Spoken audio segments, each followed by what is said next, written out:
Creative Brain Candy by creators for creators.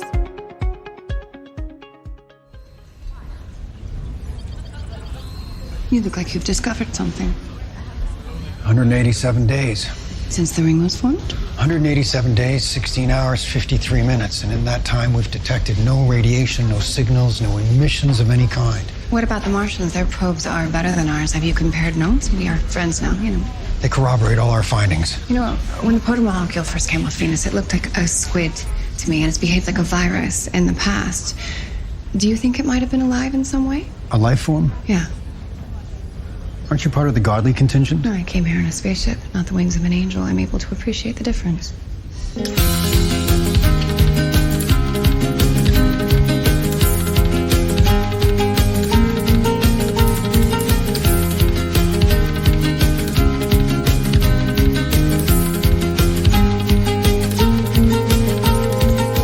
Hi, everyone, and welcome to Smoking and Drinking in Space. This is a sci-fi podcast from a couple guys who think they know sci-fi. And this week, we get back to good sci-fi as we learn more about the mysterious blue goo and its purpose, starring all the misses, missing children, misunderstanding, and miscommunication. It's Season 3 of The Expanse. But first, he's the electrician who gets conned into getting his killer off the ship that's set to be blown up by a rogue UN faction. It's Rob. How are you doing, Rob? Good. Today's podcast. God damn it. Brought to you by the letter dumb. Brought to you by the letter Star Crunch, because we're going to open up some gates to the stars. God. Uh-huh. And he's the guy who wants to blow up a fusion reactor in the bubble for science. And he's back by way of blackmail on loan from the Gonna Geek Network. It's SP. How are you doing, SP? Well, first of all, there is no bad sci-fi, so it's all good sci-fi, right? Because sci-fi is good, so that's somebody that's who's never seen Moonfall. No, because you guys have seen it for me, so I don't have to go out and watch it. You're welcome. Thank you very much. Second of all, it is great to be able to blow up anything, right there by the gate, just for science. And third of all. Yeah, oh, God damn it. What are we got myself a Star Crunch. I wasn't sure what it was going to be, so I got myself moon pies, fudge rounds, cosmic brownies, and Star Crunch. I hate both of you. Yeah. I quit. Well, we're going through the gate, so we got a provision. Yep. It's going to be a long burn. Slow burn. Both of you suck. Rob, you got any news for us today?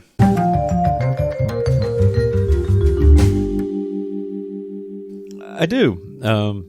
First off, SP sent me a message earlier that showed his wares. So his moon pies, Star Crunches. I was excited. I was hoping he'd bring them today. Yeah. Well, why do you think I sent you the message? I was trying to lead up to get Jason, and I'll send Jason the message too. Well, I think he got the message. It's been sent. It's been heard and received. So, let's see. First thing that I've got. This is kind of interesting. The brain waves of a dying person have been recorded in detail for the first time ever. Okay. This is kind of like that one 80s. I can't remember. I want to say Brainstorm. I think that was the movie where she recorded her dying brain. I've never seen that one. Yeah, I haven't seen that either. Really? Yeah. Oh, put it on the list. Put it on the list. It's got Christopher Walken in it. Oh, well, I'm sold. Christopher Walken, I'm good. Wait, does he ask for more cowbell? No, not in this one, but he does ride a bicycle, I think. I think it's Christopher Walken. Now I got to look it up. Anyway, Continue. All right, well, so there was an 87-year-old patient that had developed seizures after having a fall and having surgery. Doctors had used an EEG, electroencephalography. Yes. Yeah, there we go. There's some C's and PH's, and I think there's a Z in there as well. Anyway. No, there's no Z. You don't know. So they hooked him up to an EEG to monitor his condition. Unfortunately, the patient was deteriorating and passed away while these recordings were taking place. Now, this person had a DNR, and the family gave consent for scientists to record the electrical activity, since he was already hooked up to the EEG, while the guy was dying. They've been captured before from patients that have been taken off of life support, but never from somebody who was actively dying. So they were really excited about that. As a neurosurgeon from the University of Louisville said, we measured 900 seconds of brain activity around the time of death and had a specific focus on what happened 30 seconds before and 30 seconds after the heart stopped beating. So they hooked him up, and they figured out what the brain does. And what that particular brain did. Well, what that particular brain did when you're dying. So they're going to look into that and get some, publish their findings here soon, probably. They didn't really say anything other than the fact that this has never been done before, because normally it's somebody that's on like life support or something like that, not somebody that is alive on their own volition, unassisted. So unassisted. Yeah. So I thought that was kind of interesting. All right. What else you got? I only had 2 today. So the next one. What? 2? Yeah. Look, I had a hard time finding news for the other show. I'm sure we can supplement. So, Rob, what was your second one? I probably can do a third. Awesome. The James Webb Space Telescope is they have aligned all the mirrors, so all those nice fuzzy dots are now crisper dots. And then on top of that, they have done the image stacking process. So basically, they have taken all of those mirrors and adjusted them ever so slightly so that they condense into one image. And now they start the painstaking process of sharpening that image even more. So minor adjustments and to sharpen up the image, or to sharpen up what comes in. And that's supposed to be the next couple months, I believe, is what they're saying. It's going to take them a couple. Did they run out of pictures at this point? Is that why you don't know? No, they didn't. I was double checking it. Yeah, so a couple months, and they should be all aligned. They're going to do 6 mirrors at a time, so that's why it's going to take a little bit. So they'll activate sets of 6, get them adjusted, do the next set, and then. How many mirrors are there? Lots. God. I'm not even going to help you out here, Rob. 18. Okay, so they're doing 3 rounds. Yep. Of mirror adjustments. Yep.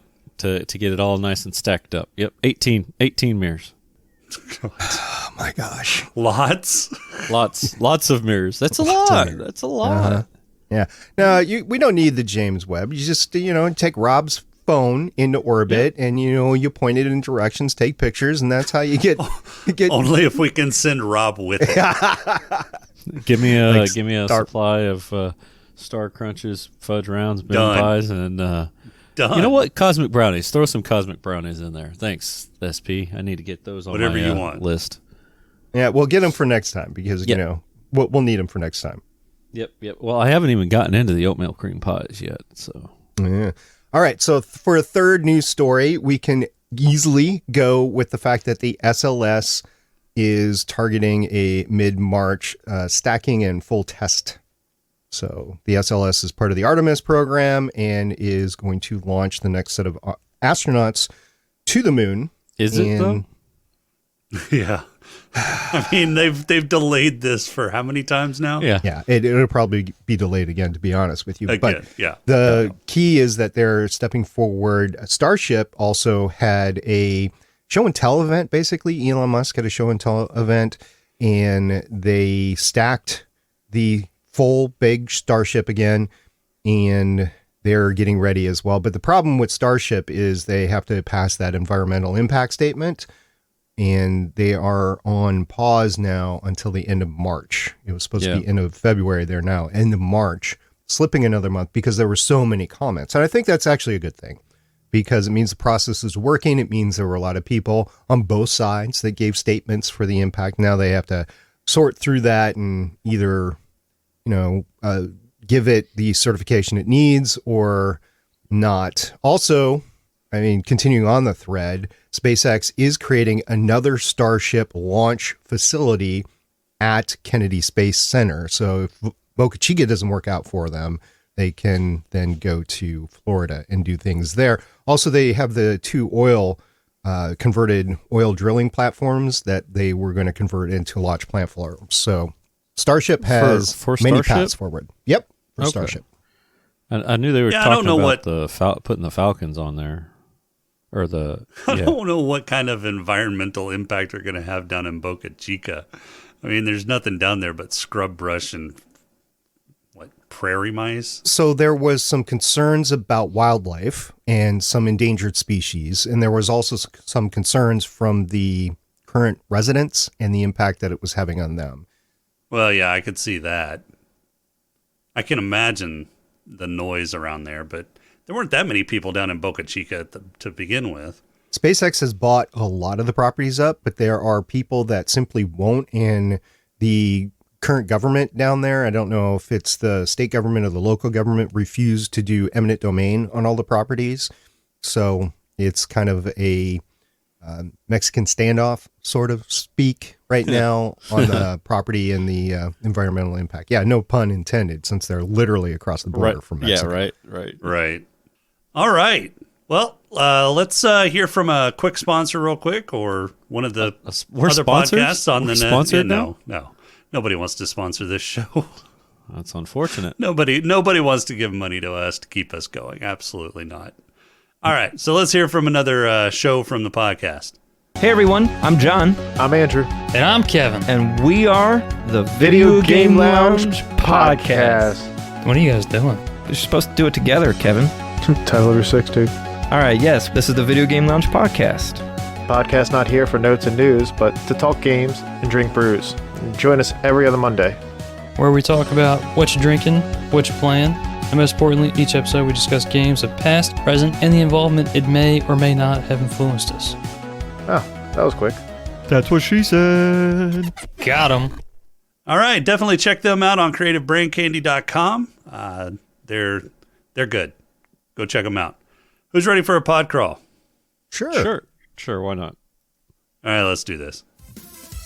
We can call it, I don't know, say a pod crawl? The pod crawl! Pod crawl! Pod crawl! Pod crawl! Excellent! Insert it deep! Pod crawl! Kind of like a space suppository full of information. Tensions are high between Earth and Mars as Holden and crew just want to lay low. So they rename their ship the Pina Colada or some such shit. Strange things are happening on Venus as the blue goo reshapes the remnants of Eros and uses some UN designs as inspiration to create a giant space squid that shoots out to the edge of the system. Christian and Bobby are caught in a shitstorm trap during a powwow with Mao and barely escape using a space racer and getting rescued by Holden and the gang on their way to Io. Earth tries to destroy Mars's first strike capabilities, but screws the pooch and gets nuked in the process. Aaron Wright is revealed as the giant douche he's projected he is the entire time. The OPA finally get their shit together and form a government of sorts, with their crown jewel being the runaway Mormon ship that they reclaimed and renamed to Big Mama, or Bootylicious, or something like that. After Holden and the gang capture Mao and kill the mad scientist that started this whole shitfuffle, the giant space squid has finished forming itself into a big space butthole that some cock-blocked belter tries to sodomize, which pisses it off. Mao's daughter, pissed at Holden for sending her dad to prison, frames the Rossi for blowing up a UN ship, so Holden and crew enter the space butthole, but do it gently so it doesn't clinch on them. Earth, the OPA and Mars follow suit, and since there is a speed limit, they can't quite catch up to Holden. But Holden is seeing visions of detectives in his multiple concussed brain, and decides to go into the creamy center of the space butthole to get some answers. There, Miller tells him to stick his hand into a thing, which is always sound advice, but some Martian Marines, including one recently reinstated Bobby Draper, crash the party and throw a grenade, lowering the speed limit and wrecking tons of people who got a close personal look at Newton's first law. The space butthole tears Shang-Chi apart for lobbing the nade, and the remaining freaked-out Marines drag Holden back to their ship after he sticks his hand in a thing and has a psychedelic trip through an Ancient Aliens episode. The OPA spin up their mobile space station to offer crushed people the chance to drain their wounds and then start taking pot shots at the ring like they are shooting cans off of a wooden fence. They are told that's really going to inflame the space butthole and to knock it off, as well as turn off their reactor so the space butthole doesn't see them as a threat, but it takes Holden and crew to sneak into the power grid to shut everything off and save the day. Once the space butthole relaxes, it opens up 1,300 other space buttholes, all leading to other solar systems. It's a mad dash for Earth, Mars, and the OPA to claim new territory, and Roll Miller sends Holden on another Scooby-Doo mystery and Holden gets visions of a serene butthole beach while transitioning through a butthole into a new system. Credits. So, all right. Did somebody count the number of buttholes in this? Jason, is something the matter this week? And you're not getting the loving that you normally need or something, because there were some obvious references there. It's a giant space butthole. Yeah. I didn't see it that way, but hey, whatever works for you, I guess. All right, so The Expanse season 3. Now we're finally getting what's the tagline for this one? Season 3. Season Space 3? Butthole. Space No. buttholes. So, the first season was the search for Julie, the mystery of Julie Mao, right? The second season was the, what was it? I have it written down here, damn it. Oh, man. Second season was what? I have the notes. search for the proto molecule. Well, yeah. Well, that was the second part of the season. What did you name it? Okay, season 1 was the mystery of Julie Mao. Season 2 was how to weaponize the protomolecule, but the protomolecule says I'm still doing my own thing, bitch. Right? Is that a monocle or a molecule? Yeah, so I misspoke. It's molecule. Sue me. And then there was 2 major arcs. There was the arrows. And then season 3 was Space Butthole. Don't make it clinch. No, there's 2 parts to season 3. There was a mid-season finale, even though that's not how the story goes, but they made it in it. Part 1, you can either say is the rise of Christian or the fall of Ehrenreich, or both. And then part 2 is the race to the ring. If you say so. Part 2 is who can penetrate the butthole first? Well, we all know that it was a belter who tried. Well, he went too hard. He did. Yep. He went too fast. He made it clinch, and he felt it. Jellified. That was that was man. Cool. That was cool watching. Cool? I mean, yeah, I was guess cool watching it, but if you're experiencing I don't want to be the one to experience that. No way. Well, oh my. I mean, I doubt he felt it. I was going to say he pretty much instantaneously liquefied. I'm not sure he was feeling anything anyway, because I'm pretty sure of his small stores that he had on board that slingshot machine that it was mostly drugs and alcohol. Oh, it looked like he was drinking his own piss. There was that. At one point he was. Yeah. Yeah. Yeah, at one point he did. He grabbed a bottle, took a swig, realized, oh, that's not water, and then looked at it and then kept drinking it. Yeah. Yeah, he's getting my head lush. Look, you can live a long time on fucking drugs and booze, so. And urine, apparently. Well, yeah, I don't know about that part, but. Okay, so season 3. Now we're finally getting out of the kind of inner belt politics, and we're getting more into, what the goo is, what its purpose is, and actually what it can do. So we've known that it's had some extraordinary capabilities up to this point. I mean, they're using it to create hybrids. We finally got down to the mystery of the hybrids, who created them, why, who wanted them, and what their capabilities are, and that they're very susceptible to fire, to very hot fire. And then the ring shows up. So giant space squid leaves Venus, goes out to beyond the orbit of Uranus. Again. What? Which planet? Uranus, butthole. No, what? It all comes together. No, you said it wrong. It's Uranus for the space butthole. It's not Uranus. No, it's Uranus. No, it's Uranus. No, Uranus. You two lovebirds done. No, not even close.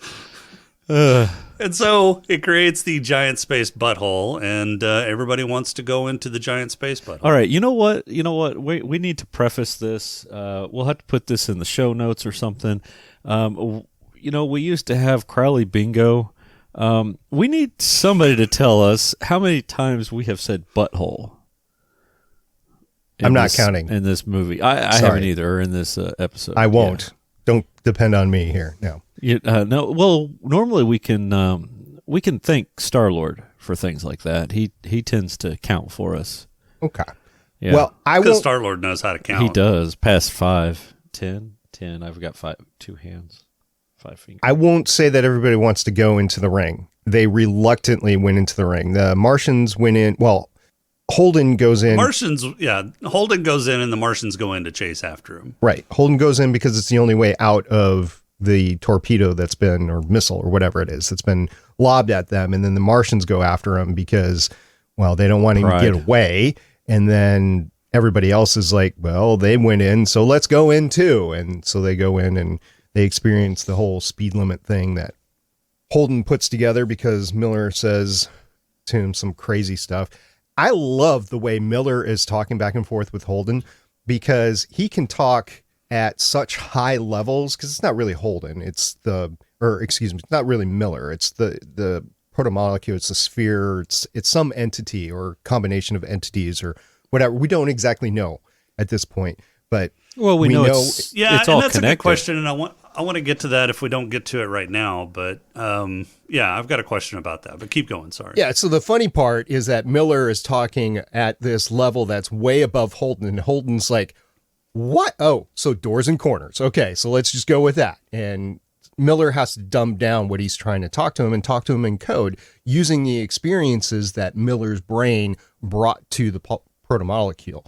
So that whole exchange every single time is funny, as well as Miller's the only one that can see him. And I think Miller's the only one, or Holden is the only one that can see Miller. And I think there's something to do with that bit of protomolecule that is wedged between the hulls of the Rocinante and some interaction back and forth with Holden, which I have all sorts of issues back and forth because the Agatha King got impacted by protomolecule and the thing was almost instantaneously overtaken by one of the hybrids, right? But yet there's this ball of protomolecule wedged in the Rossi and it's just staying there doing nothing. So I think that's on purpose.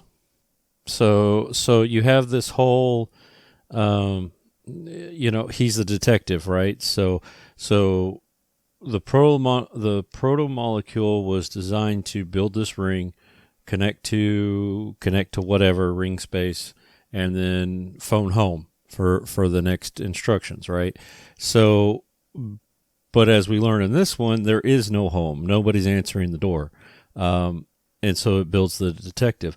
I think while it was down on Venus, it was communicating because they did mention the fact that there was a when the hybrid died or whatever, a tight beam was sent out or a wave was sent out to both Venus and when the hybrid died, Venus exploded, the Arbogast.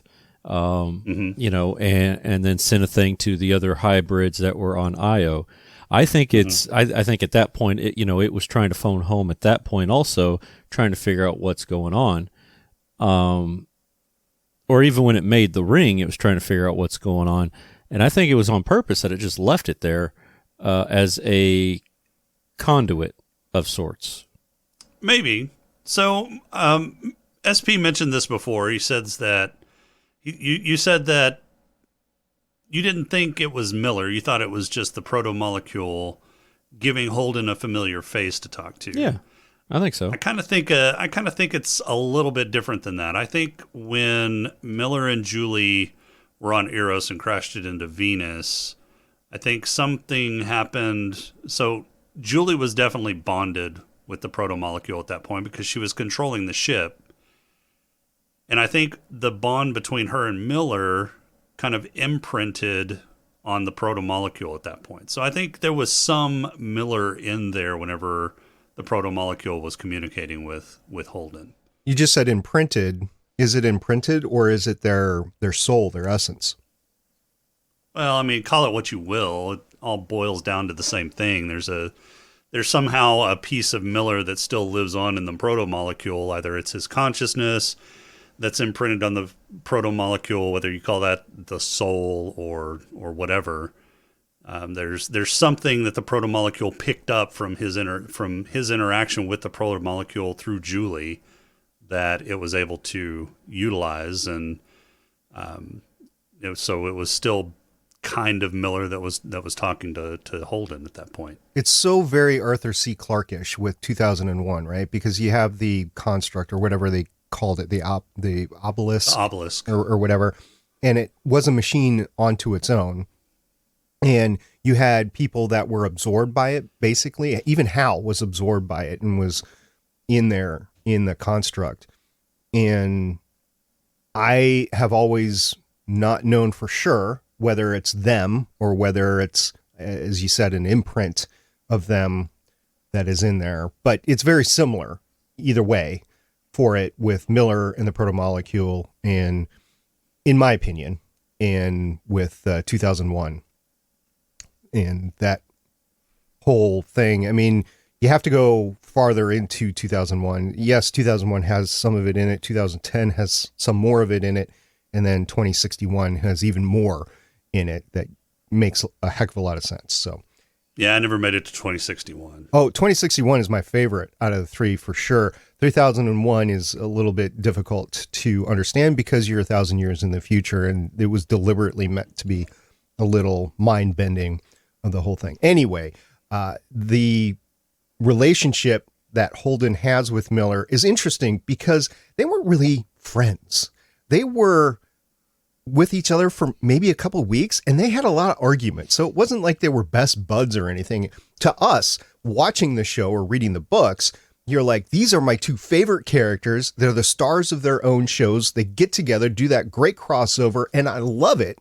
But from their perspective, they're not besties. Yeah, but I mean, they did go through a lot of shit together, including getting irradiated together.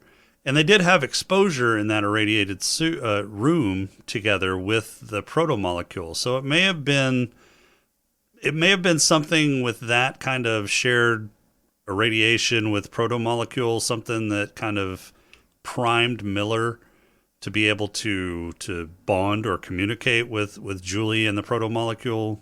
I don't know. I mean, why Holden? I mean, that's a really good question. And why Holden other than he's the main protagonist of the story at this point?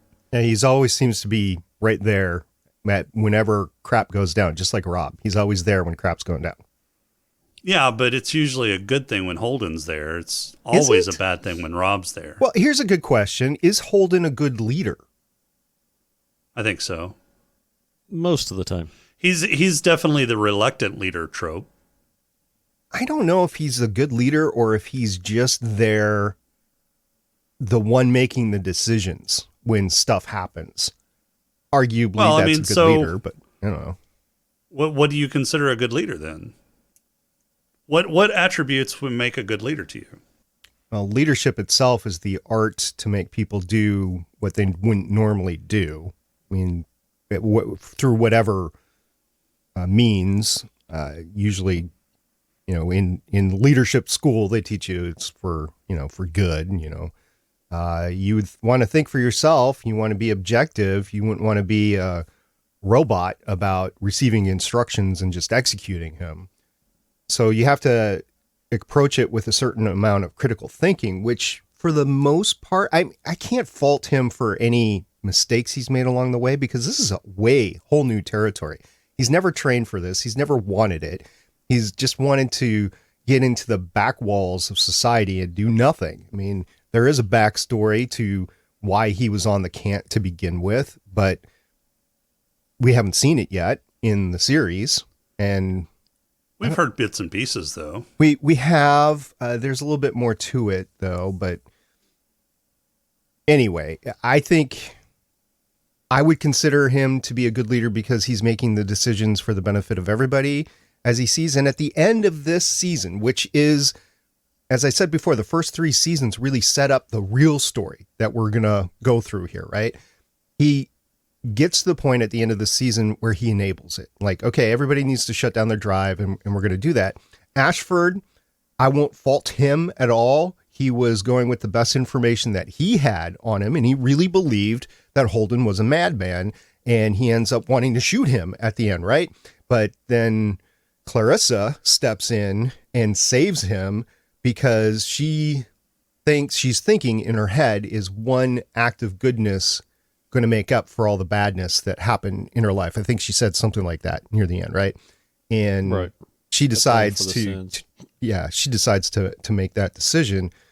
So you have 2 leaders that are both trying to do the best thing, Ashford and Holden. And Holden just turns out to be right. And Ashford is like, okay, yeah, he was right. And Ashford had an axe to grind, though. Yeah, and Ashford was colored by the experience of losing his son. Yeah, I think this is one piece that is a little weak. I like the Ashford character.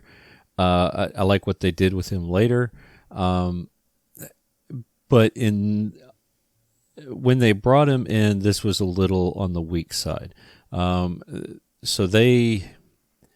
Ashford was always the captain of the Behemoth in the books,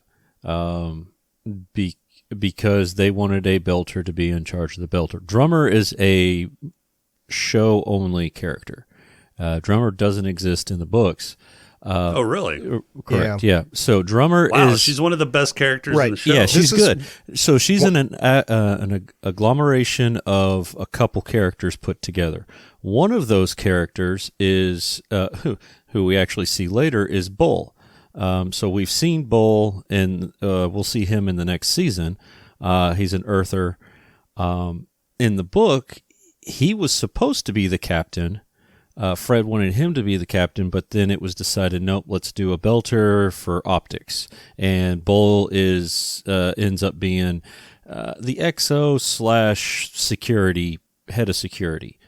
Where did we see Bull before? We haven't yet, but we will in season 4. Who is he in season 4? He's the pilot, season 4 or 5. He's the guy that ends up taking over for what's his for Kamal. Yeah. Drummer is one of the many reasons why I believe the series is way better than the books, even though the books are more in depth, because they brought forward some really deep and meaningful characters, most often women, into earlier books. Draper was one, Bobby Draper was one, Christian was another, Drummer's another. So I really think that the series started to balance the equation across the board, bringing these better characters forward. I want to say even Anna was brought forward a little bit too. Yes. And they all had meaningful contributions to the series. Yeah, Anna didn't show up until getting on the ship, right? Until going to the ring. So the whole her helping with the at the beginning with the UN guy speeches. Yeah, that was the Secretary General, the UN guy. Yeah, I couldn't remember what his actual title was. He's not really credited. If you look at the IMDb credits, even for the episodes that he was like one of the prime characters, he's way down in there. So I've always pushed him to the side. Secretary General Gillis. And Anna's whole arc in the first half of the season between Gillis and Aaron Wright, and then her struggles at home and everything, she really brings the raw emotion forward and was a really needed balance in the whole thing. Plus, she sussed out with Christian the whole Aaron Wright is bad, and she was able to bring that forward. If she was not there, I don't think that Gillis and Aaron Wright would have been treated justly, basically. They would have figured out some way to spin it to stay in power, just like they did before. and they stepped to the side, and Christian was able to get forward. And this brings me to another point. I, for the life of me, still cannot figure out why the heck Christian went up to that ship to begin with. It was a bad tactical and I believe bad strategic choice for her to go up there and try to meet with Mao.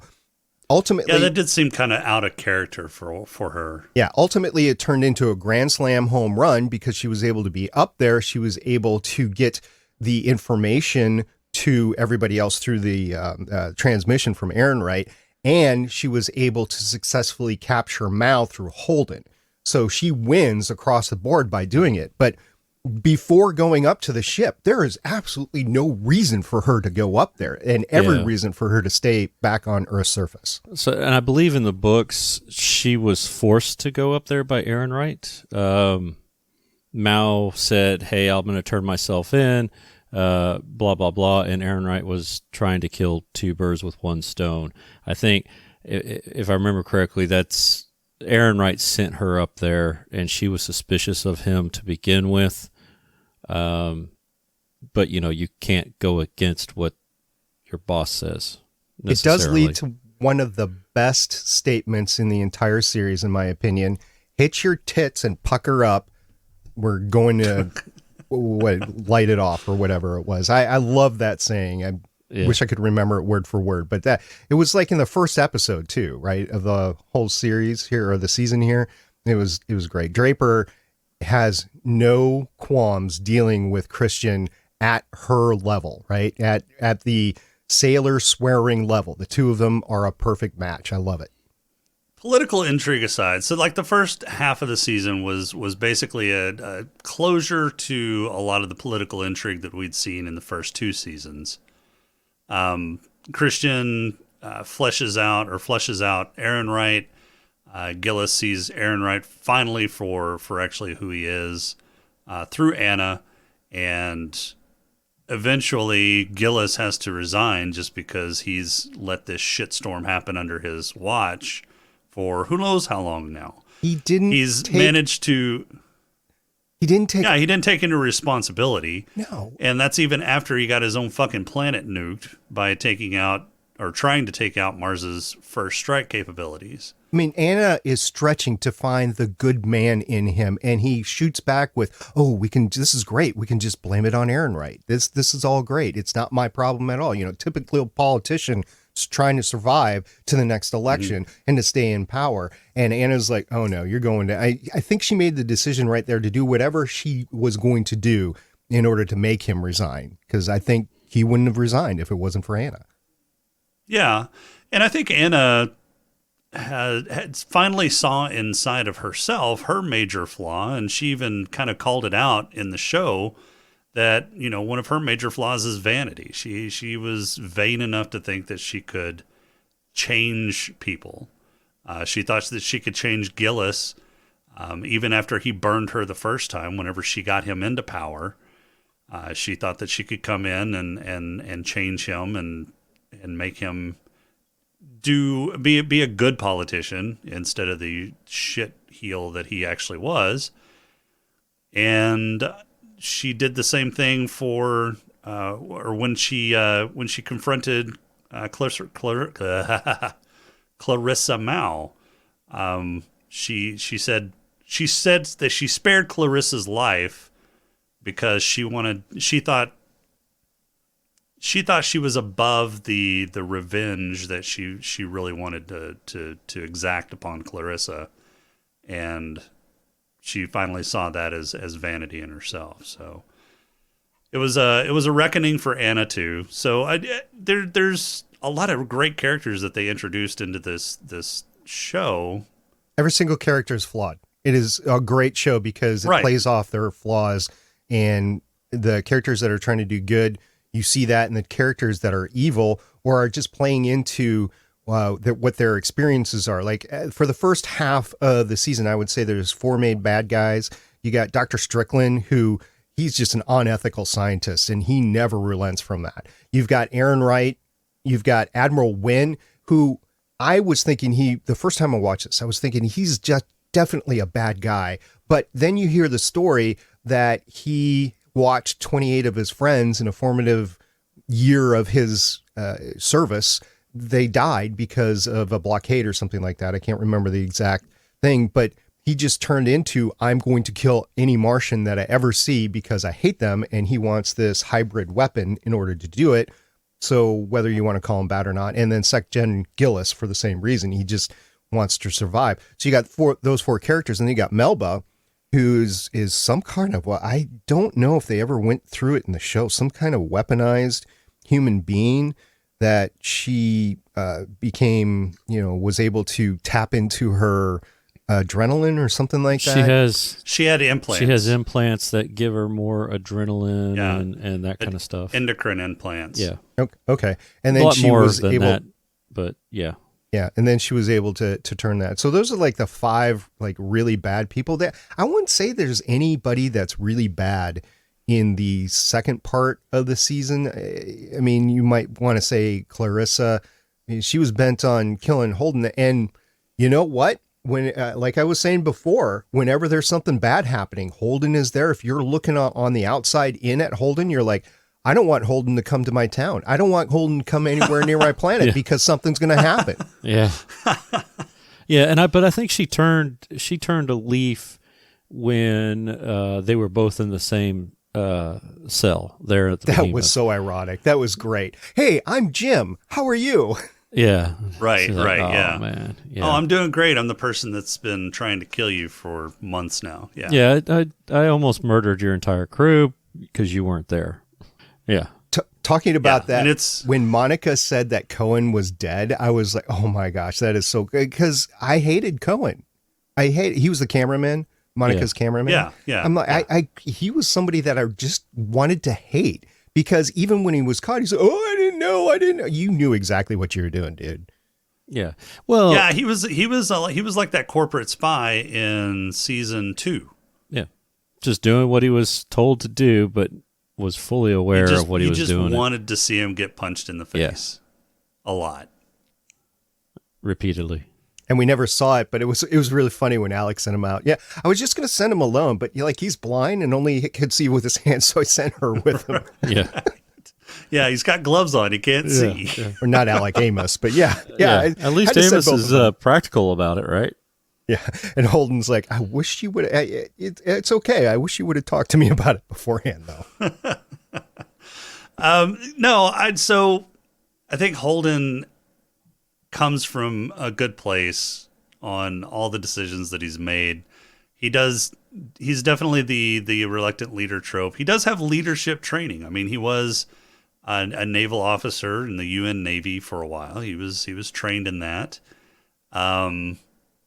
And due to, his experiences as a child of 8 different fucking people and then his experience in the UN Navy, he just wanted to say fuck it and live in a small corner of space on the Canterbury. So he's kind of one of those people that is Forrest Gump like, where he just ends up being in all of the important places just because. Now, sometimes it's because of his doing. He pushes himself to be in those important places, but that's usually after he's already been there just by coincidence and got dragged into the circumstances around that and wants to affect change.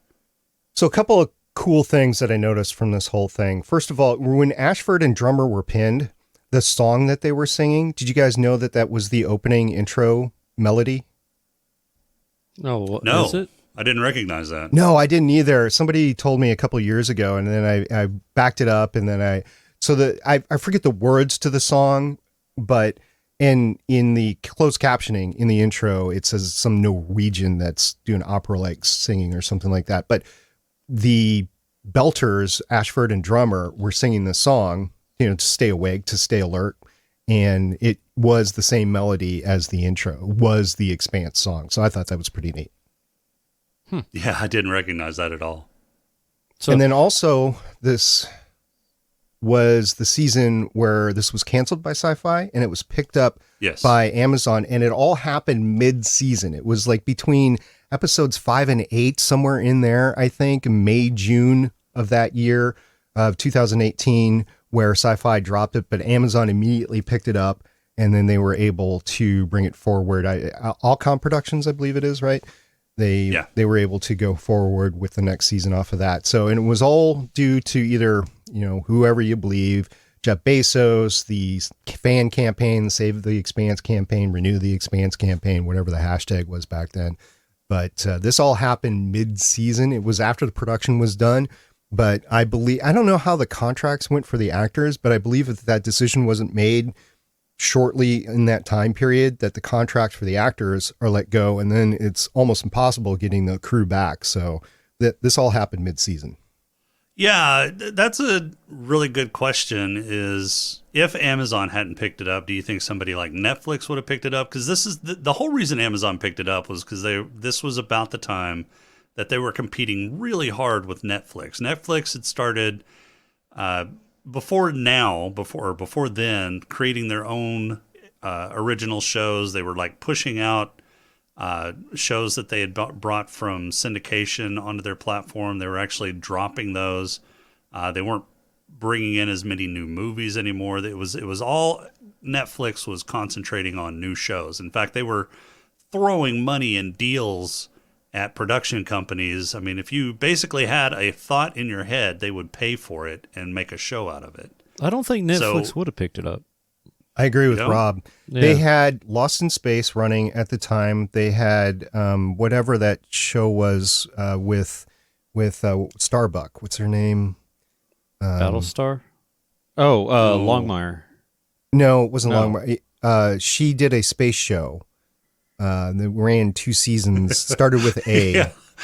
Wow, it made it 2 seasons? Yeah, well, I haven't seen the second season, but yeah. And then they did a couple other things as well. So I think they were hitching their wagons to other shows at the time, so I don't think Netflix would have picked this up, especially not at the price that this needed to have.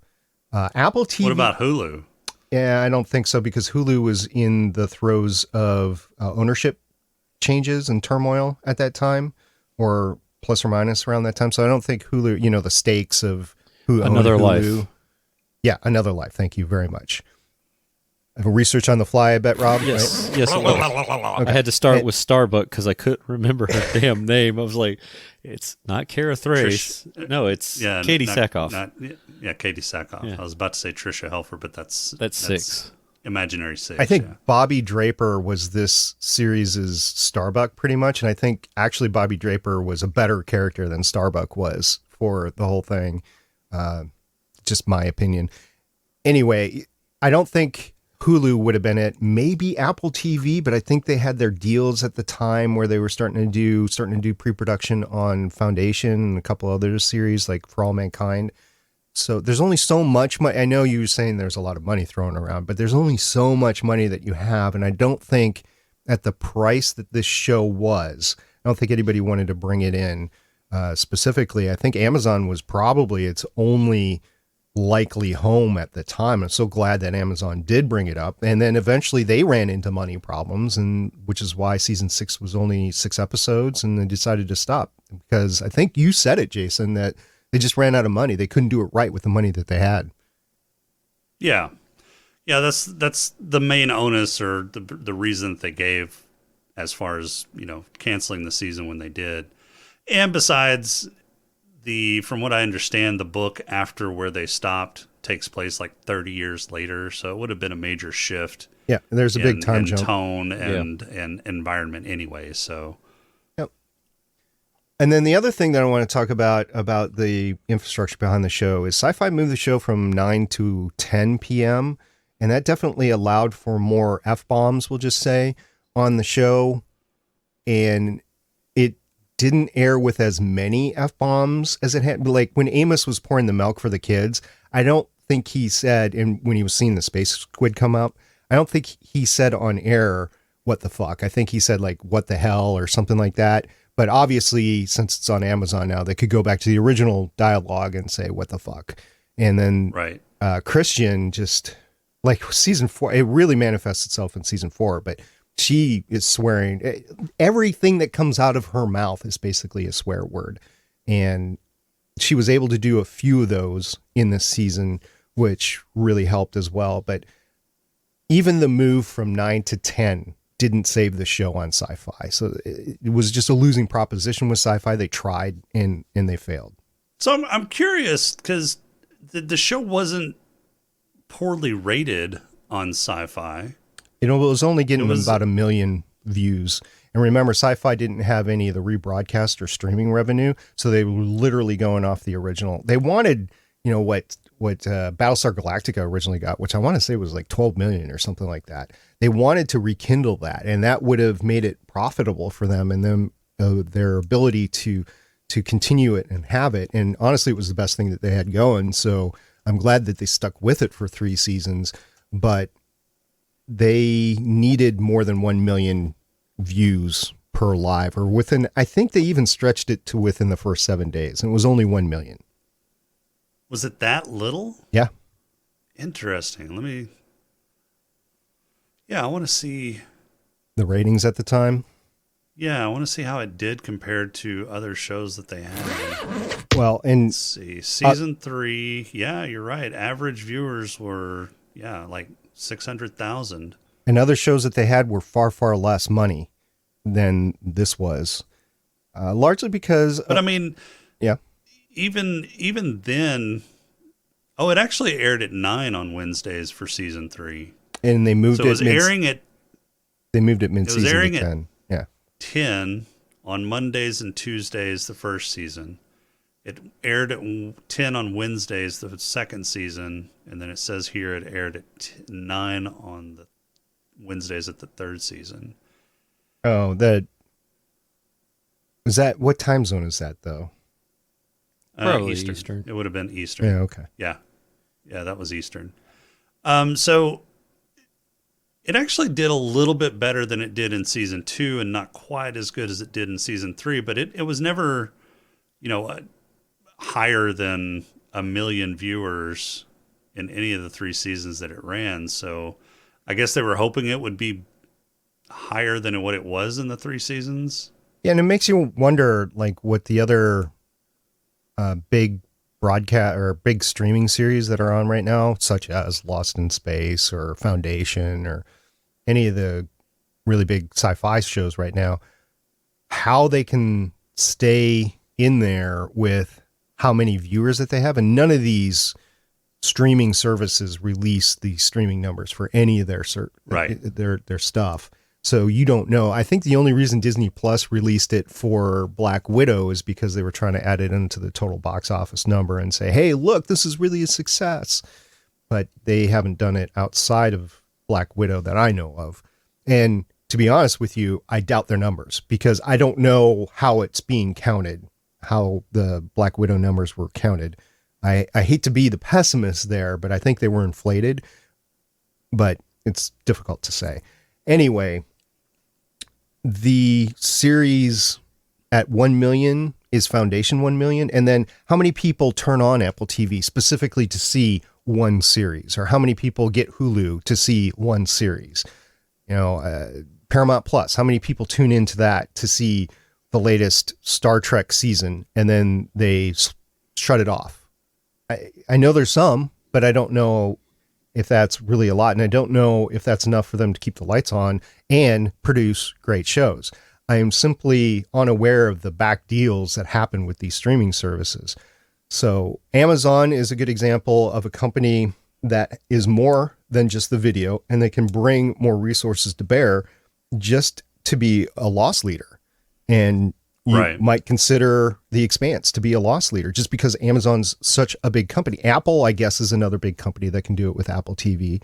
Sony wasn't able to do it with their stuff, and Netflix sure isn't able to do it because they're one trick pony company. They are simply a streaming company. They don't have anything else to pull in from resources.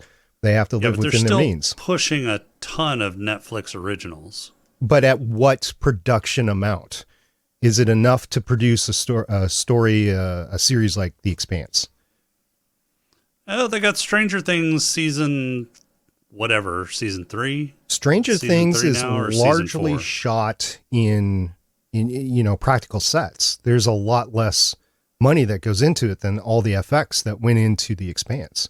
I mean, I know there's effects that are in Stranger Things, but I still don't think it's as much as the Expanse. Yeah. Heck, even the Razorback. Did you guys know the Razorback was almost completely CGI? The only thing that wasn't CGI was the chairs that they were in. Everything else was CGI.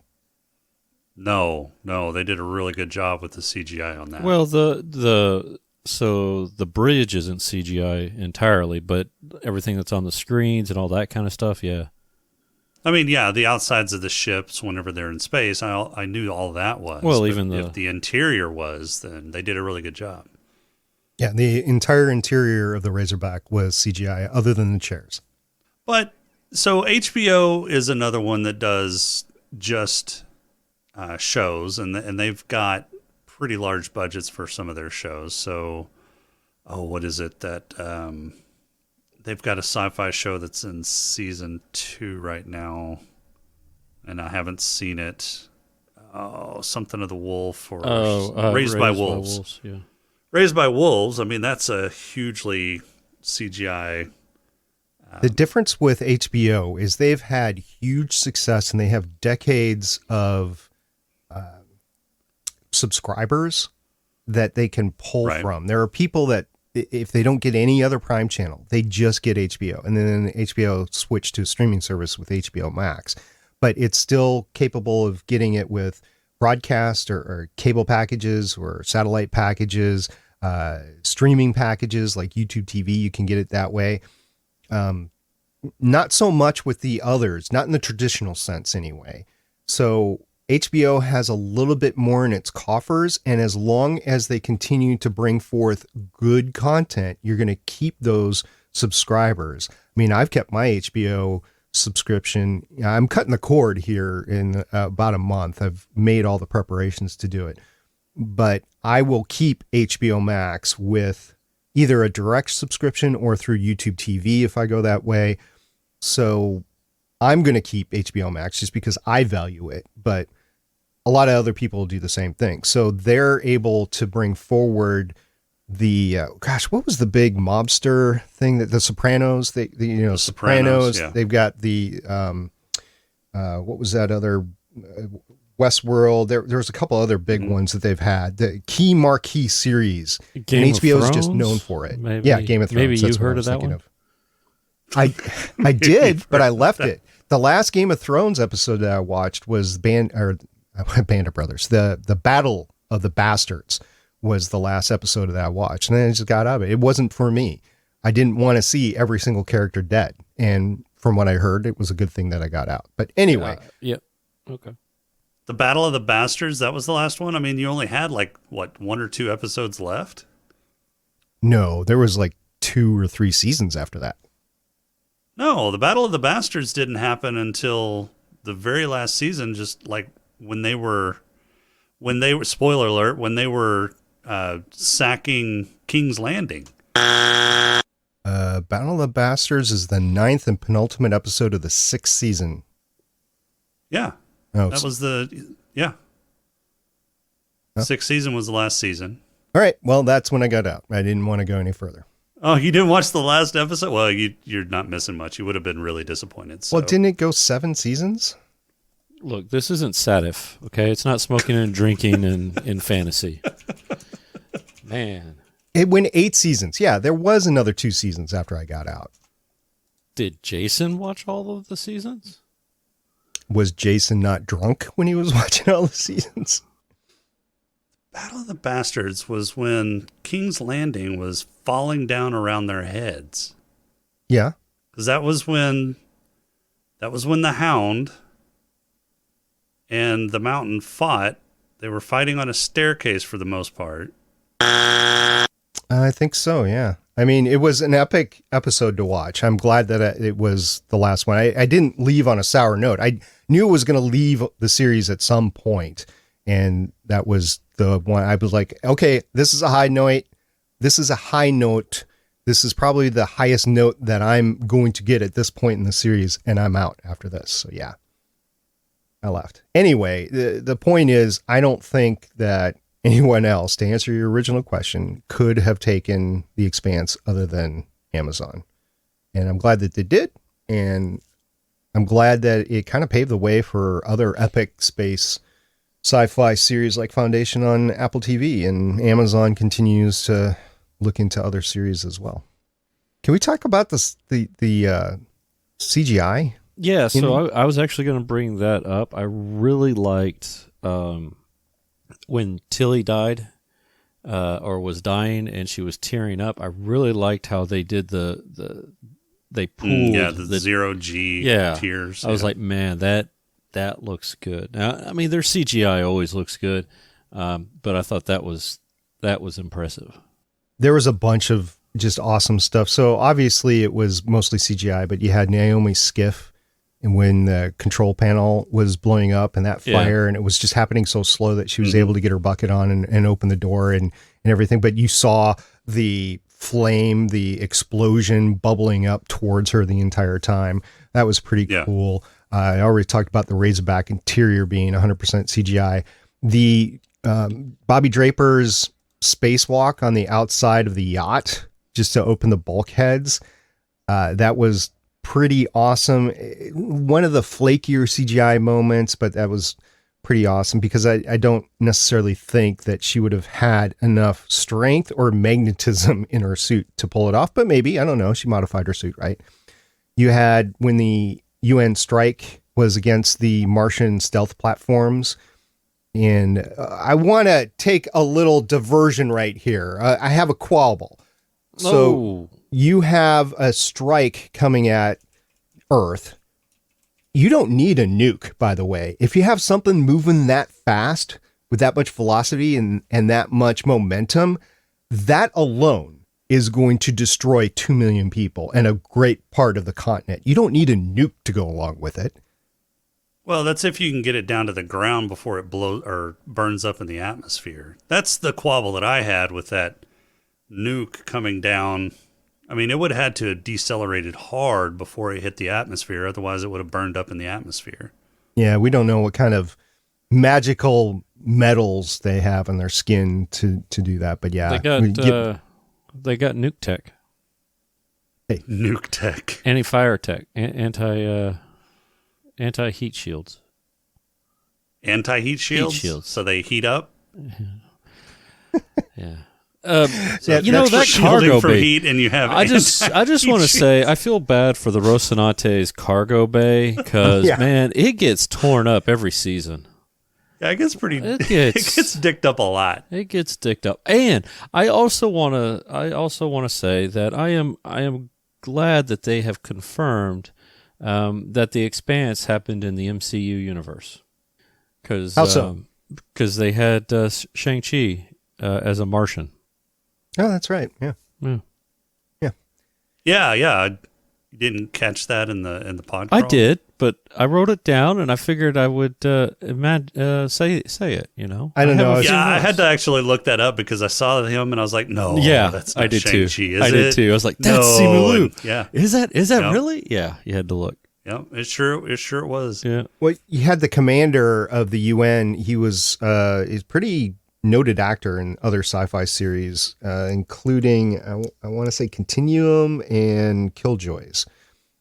I forget his name, but he's been in quite a few, as all these actors are, right? They're I'm not going to say inbred, but yeah, it's very recycled. I mean, Anna's Elizabeth. What's her last name? Elizabeth Mitchell. Elizabeth Mitchell, she's been in a ton. I didn't watch Lost, but, she was big in Lost. She was also in Revolutions, which I hated that series. And that series got me away from NBC forever. But yeah, she's been in a ton. There's a lot of noted actors in here. But to get back to the CGI, you got Katoa's ability to see in radar. That was pretty cool. Draper's fight with the hybrid, which technically was Katoa. That was pretty cool. The Rossi in suspended animation in front of the ring was pretty cool, but not as cool as some other stuff. And when the behemoth entered into the ring, just because of the sheer size, you see how big the ring really is because you know how big the behemoth is. That was pretty cool. But like before, I have the top 5 of mine CGI scenes of the entire series. So whenever you guys want to hear what those top 5 are, just let me know. Like of the entire series, or just up to right now? The season. For this season. Okay. Yeah. Well, go ahead. Okay. Number 5, I'm going to cheat. And I'm going to say all the wide shot flybys that they did. There was one at the beginning of the season where they were going all the way from Venus all the way out, and they were showing where all the ships and disposition of forces and everything. As the news reports were doing the voiceover of it, I thought that was pretty cool that the way they did the flybys. The trapped sphere ships fast flyby. They did that a couple of times where they went around and stuff like that. So I'm just going to go number 5 is all the wide shot flybys. Number 4 was in episode 4, and it was the Nauvoo salvage, which became the Behemoth. That whole sequence that they did was pretty cool. Did you guys like that salvage sequence? Yeah. Yeah, that was pretty cool. Number 3, I'm going to cheat again. And I'm going to cheat again because there were so many similar scenes like this. I just have to all belt them into one. So it's all to deal with the ring and the sphere. So when you had the 1300 gates appearing and then Holden's 2001 vision experience and then Holden entering the sphere itself, I'm just going to combine that into number 3. And that was episodes 10 through 13. Number 2 is the slingshot flyer turning into jam going through the ring. And that was episode 7. So that was number 2. Episode 2 had my number 1 though. And it was when the Rossi was shooting the engines off the UN ship to save Draper and Christian in the Razorback. Mm-hmm. That was the coolest action scene of the season. That was CGI. Yeah. Yeah, that was clean. That was a clean fight.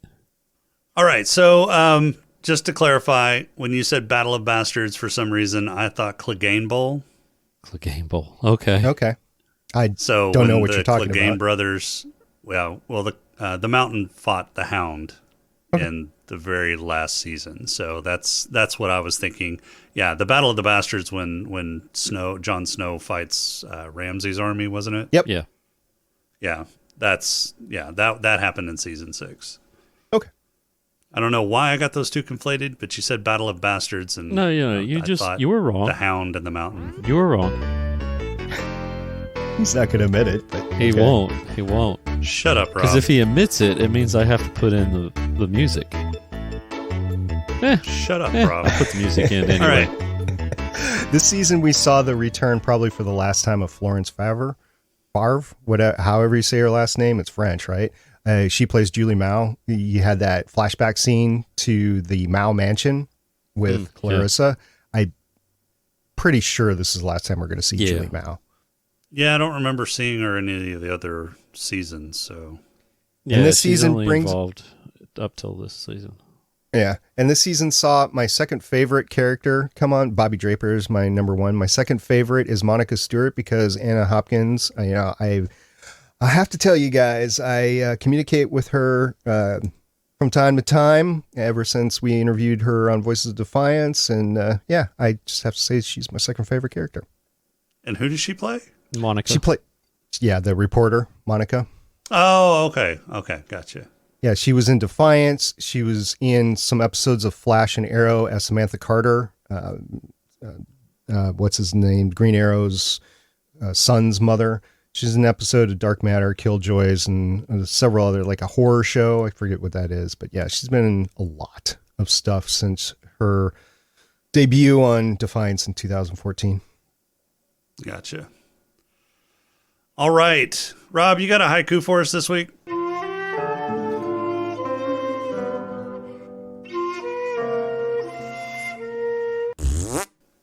I do.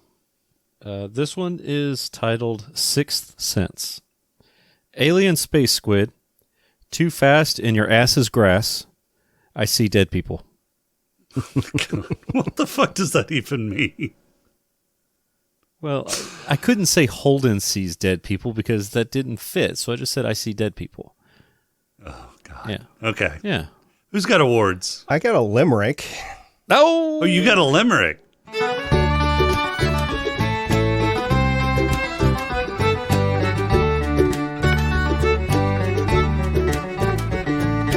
James S.A. Corey was frustrated. Alcon Productions reinstated.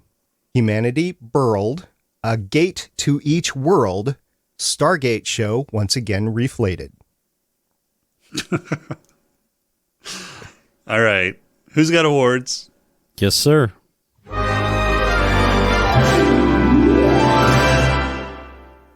Rob, who's got your headlight or your black lung? I don't have anybody for the black lung, so Doc Cottle. Okay. SP. This was almost a Doc Cottle for me, but then I remembered Kotyar and him setting off the Agatha King. And yeah, when you set a nuclear reactor to explode, yeah, I think that gives you a black lung award. Okay. Yeah, so mine's going to go to Christian just because she, again, sounds like she's been smoking for like 1 billion years. Throughout the entire Expanse, unless I actually see somebody else smoking, she's going to be getting. She got a little more raspier as her chest was getting crushed in those G's. Yeah, a little bit. Yeah, she was pushing all of that black lung out. Yeah. Are you hitting on me? I'm flattered, but. All right, SP, who's got your head lush? I'm sure you guys will go with somebody different, but I'm going to go with Drummer. And I'm going to go with Drummer because she chose the assignment because she was drinking when Johnson came to her. And then at the very end, she shows up with a bottle to drink with Ashford. So I'll go with Drummer. Okay. Rob. I gave mine to the old mechanic that got folded up into the storage area. Melba. By Melba. Oh, yeah. Because, I mean, he was drunk on the job all the time. I think his name was Ren. Yeah, Ren. Sounds right. Okay. I'll go with Drummer with SP. She had that congratulatory drink with Fred. She was going to drink with Ashford to kind of bury the hatchet, get on the same page. And so, yeah, I'll go with Drummer too. Rob, who's got your player? I'm giving it to Clarissa, or otherwise known as Melba. Just playing everybody, pitting everybody against everybody and playing the Rocinante as the scapegoat. Okay. SP. I'm going to go with Naomi because she was in that little captain chief engineer relationship with Drummer, which, probably had some private time between the two of them when they were off shift. I think there is some of that going on. And she did say, I love you before she left. And then she left for Holden to return back to Holden, and they got back together. So yeah, I'm thinking Naomi is playing the field. And we never talked about it. She said she would take care of Diogo, that little lapdog, right? And she dropped a whole elevator on him just to get rid of him. Yeah. That was awesome. Yeah, he was kind of annoying. So mine was going to go to Naomi too for leaving Holden and crew to go work on the Behemoth, and then coming back and hooking back up with Holden. So, SP, who has your purple hippo? I'm sure you guys have great things to say about a lot of people. I'm going to go with Holden just because he's seen dead people. I think that would freak somebody out of their mind. Plus, the sphere showed him all those worlds dead, whatever. So, yeah, he's a little fracked up in the mind from the whole thing. Okay, Rob? I gave it to Holden also for seeing Miller. He thought he was going crazy, scanned himself multiple times, brain scans, times for the protomolecule and everything. Yeah, so, yeah, purple hippo all the way. Well, fuck. Say it! Say it! So, no, Say mine's it! changing. Mine's changing. Say it! Nope. No, come on. Mine's changing. Nope. So I'm gonna give mine to Holden. Clarissa. Oh, you're giving it to Holden. Nope. Perfect. I'm gonna give it to mine to Clarissa Mal, because not only did she suffer tons of emotional abuse from her father, never living up to her sister's image, and basically just being pushed aside as a second class sibling, but she got endocrine implants so that she could get super strong, which obviously fucked her up every time she used them, and you'll see that throughout the rest of the series too, because she comes into play in the rest of the series. But yeah, she's getting because she became a killer. Even though her father treated her like trash, she was still so loyal to him that she took on a an entirely new identity to get revenge on the person that put him into prison. So she's got some major fucking mental issues. She's getting my purple hippo. That's a very weak purple hippo. You should go well, with your it's other not. One. It's nope. I mean, when you take away a debutante's ability to be a debutante, I get the whole thing. You are not helping. And Ashford just saying on the bridge at the end there, saying, "Oh, you can think clearer without the chemical inhibitor." Oh, let me just take that off. I know. Duh. All right. So next week, or next episode, sorry, not next week, in 2 weeks, next episode, we will be discussing season 4 of The Expanse. So now we're into an entirely new system. So the race for staking your claim in 1,300 new systems has begun, and Holden has been set upon another mystery by Miller to figure out what took out the civilization that actually built the proto-molecule and built all of these rings. So season 4 is going to start exploring that. Looking forward to it. What about you two? Yes, sir. Yep. I remember these first few episodes, and it's really fun moving forward here. Like I said, the first 3 seasons were setting up this adventure, and now we really get the sci-fi adventure. Yep. All right, SP, where can the people find you? You can find me over on the GonnaGeek.com site. I have several podcasts. The most noted for this show would probably be Legends of S.H.I.E.L.D. Right now, we're running down the X-Men, the animated series from 1992. We're running that down, doing some profiles of the creative team behind the, I was going to say camera, but behind the series itself. It's an animated series, so there's no camera. And it's been really fun. A lot of people have been enjoying it, and it's the first time I've been seeing it. And I just saw an episode that just blew my mind. So if you want to learn more about that, you can come over to GonnaGeek.com.